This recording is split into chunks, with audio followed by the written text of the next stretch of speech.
this is about lowering the voting age in Western Australia to 16. My friend Brad Pettit is not here at the moment, Honourable Brad Pettit, and I know that that is Greens policy and it's been introduced in the federal parliament in the past, but that is what I'm attempting to do today with this amendment. So the substantive amendment, Deputy Chair, is actually in clause 15, and the members can see there quite simply that it replaces 18 with 16 years. So if it pleases the Deputy Chair, then I will basically talk in those terms, even though the initial amendments we're talking about in clause 4 are ancillary to that.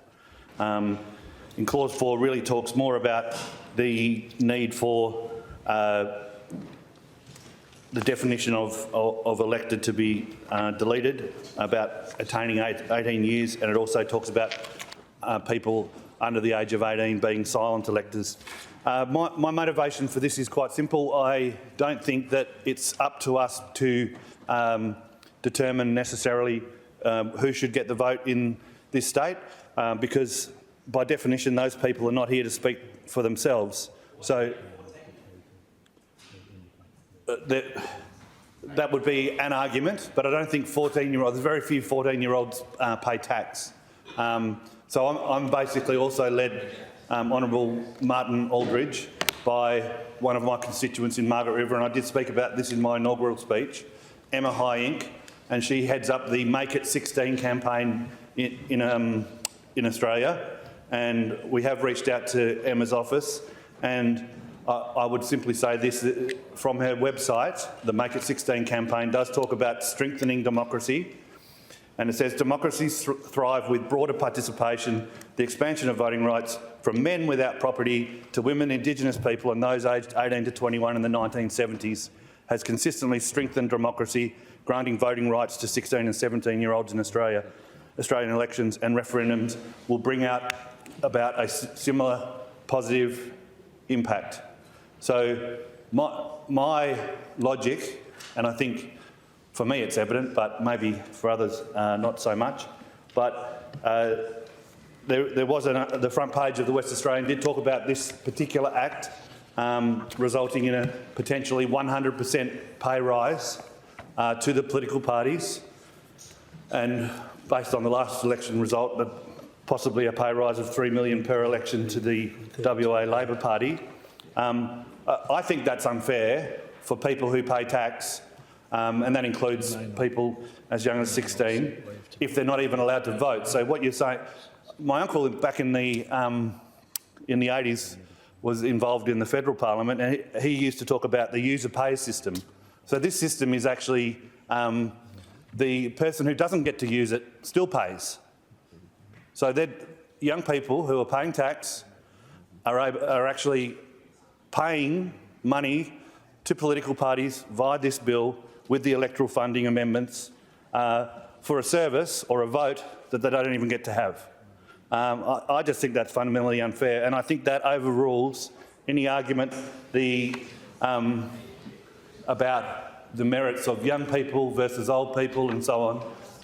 Other parts of our law do actually set out that young people are presumed to be competent and aware of what is happening and of the decisions they make. I might use it as an example, Deputy Chair. I know it's Labor, I think it might be the government's policy, and I haven't kept totally up to date with this, but to raise the age of criminal responsibility to 15. So by implication, what we're actually saying is from 15, you have an awareness of what you've done, the implications of what you've done, and are able to make decisions, really, because we're actually sending those people effectively to jail in some instances. So again, back to the Make It 16 campaign, and this is my motivation for giving the young people who are involved in this campaign a voice here today in the WA Parliament.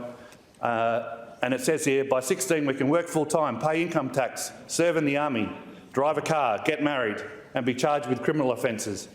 We have the right and the capacity to be heard, to shape policies that affect our lives, and to be an integral part of our democracy. So I'm persuaded by that.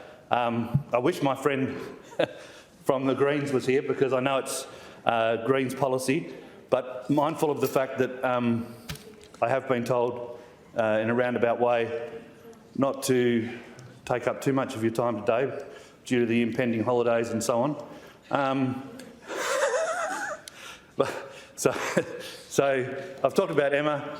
I would say, like, this is a substantive thing that we can do for young people. I said in my inaugural speech that young people are unrepresented in this House and in the other place, and I was pleased. Obviously, it was great when the Honourable Magenta Marshall was elected, because she remains the only person under 30 years of age in either House, as I understand it. So I would say to the government, rather than doing what I would call virtue signalling about making substantive change for minority groups, and I know the Honourable Dan Caddy is now an advocate for the housewives of Dawkins after his member statement the other night, but instead of paying lip service to things, let's make a substantive change for people in our community that are making requests of us. They can't vote on it because they don't get a vote. They can't even vote on you. So someone has to speak up for them, and that's what I am trying to do today. I will just simply say that I do believe it is unjust for young people to be effectively charging twice the amount of tax towards political parties, the major parties. And I did find those documents for the Parliamentary Secretary. I know he told me he would print them off the internet for me, but I was able to get my... No, I'm not criticising. I'm just saying that he was quite right when he said that they're available publicly. So the figure, and I don't know if it's worth tabling that document. Can I seek leave to table this document, please, Deputy Chair? The member seeks leave. Is leave granted? This is just granted. The paper is tabled. This is simply the donations, or not the donations, the electoral funding. Member, you've tabled the document, so if you could give it to electoral funding to political parties at the last election in Western Australia, 2021, which shows what was it, 3.3 million to the Labor Party. So if maybe they won't get as many votes in the next election, but they will get something in that ballpark. So we might expect that with the doubling of the per vote rate from $2 something to $4 something, we may suggest that that figure may go up towards... Order, member. Just remind the member on his feet that we are currently on clause 4. So if you want to make further remarks relating to your amendment, you should perhaps consider moving your amendment. And to be of some assistance, I know you mentioned that the SNP can be quite confusing to follow. So understanding order 132B, a member may seek by leave put a range of amendments at the one time, amendments in any one or more clauses or schedules at the same time by leave can be put as one question, but you would need to indicate the clauses that you're moving en bloc. That makes perfect sense, Deputy Chair. So I will move 2/4, 3/4 and 4/15 in one. The member seeks leave. Is leave granted? The only advantage, or the only complication with that is that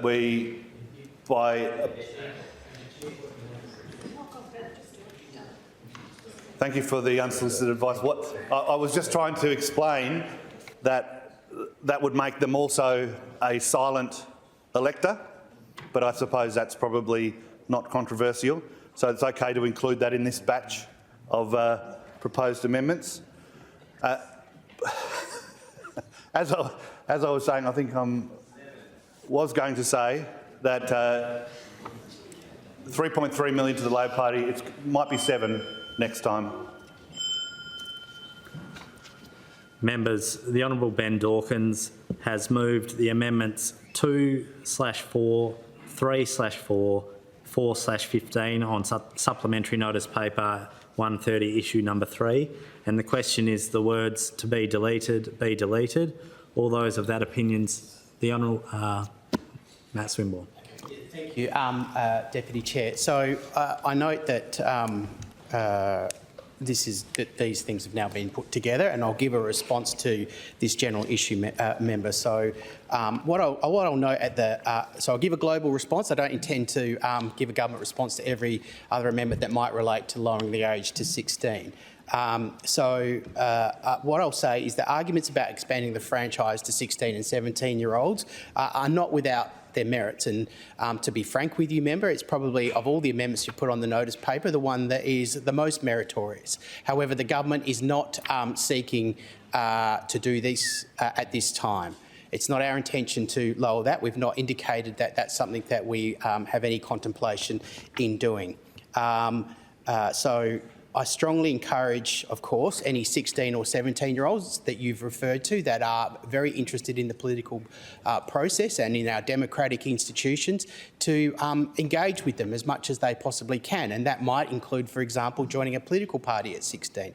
Not all political parties, but I'm sure most political parties accept members at 16 and 17, and they can join those political parties and be involved with elections at election time. They can turn up at election time and hand out how to vote cards if they choose to do so. They can attend branch meetings and discuss the politics of the day and all of those sorts of things. That is entirely within the capacity of 16 and 17-year-olds. You do raise the issue about taxation, and I will note, as a matter of clarification, that there are other members of our broad community that pay tax and don't get to vote, right? And 16 and 17-year-olds are probably not the most aggrieved of that category. So permanent residents don't get to vote unless they fall into a very special class of permanent residents that were here before some of the, the compulsions about becoming a citizen and voting, and that's a small and diminishing group over time of permanent residents. So the vast majority of permanent residents don't get to participate, and they still pay tax and those sorts of things. So whilst your argument, as I say, about 16-year-olds is not without merit, we are not supporting your amendments. The Honourable Ben Dawkins. I take that as a great win that the Deputy Chair, and I'm grateful to the Parliamentary Secretary for acknowledging the merits, to however classified or characterised, that may have been hidden within these amendments. I'll simply make the point that it's the increased amount of tax that individuals, including 16-year-olds, will have to pay in order to meet this figure, which was 3.3 at the last election, likely to be 7 at the next for the Labor Party. And it's that increase that I say triggers the requirement for 16-year-olds to be allowed to vote, because they're now being asked to pay double the amount for something they don't even get to use.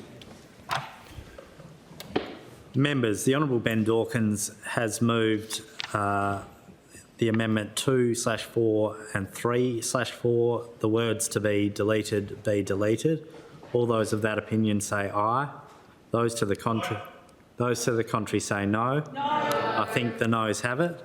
Members, the Honourable Ben Dawkins has also moved 4/15, that the words "to be inserted" be inserted. All those of that opinion say aye. Those to the contrary say no. No. I think the noes have it. Members, the question is that clause 4 stands as printed. All those of that opinion say aye. Aye. Those to the contrary say no. I think the ayes have it.